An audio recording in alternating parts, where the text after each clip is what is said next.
ফরজ নামাজের তৃতীয় এবং চতুর্থ রাকাতে ভুলে সূরা ফাতিহার পর অন্য সূরা মিলালে সিজদা সাহু লাগবে কিনা। আসসালামু আলাইকুম ওয়া রাহমাতুল্লাহি ওয়া বারাকাতুহু।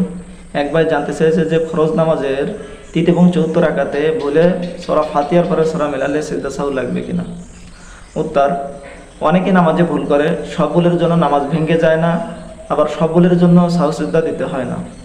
ফরজ নামাজের তৃতীয় এবং চতুর্থ রাকাতে সূরা ফাতিহার সঙ্গে অন্য সূরা মেলানো তেমন একটি ভুল, অর্থাৎ তৃতীয় এবং চতুর্থ রাকাত বিশিষ্ট ফরজ নামাজে দ্বিতীয় রাকাতের পরে শুধু সূরা ফাতিহা পড়তে হয়। কিন্তু কেউ যদি ভুলে অন্য সূরা মিলিয়ে ফেলে তাতে কোনো অসুবিধা হবে না। এই বিষয়ে ইসলামী শরিয়া এবং ফিকাহবিদগণদের মত হলো, চতুর্থ রাকাত বিশিষ্ট নামাজের শেষের দুই রাকাতে শুধু সূরা ফাতিহা পড়া সুন্নাত, সূরা মেলানো ওয়াজিব না। সুতরাং কেউ যদি সূরা মিলিয়ে ফেলে তাহলে সাহু সিজদা দিতে হবে না, নামাজ হয়ে যাবে।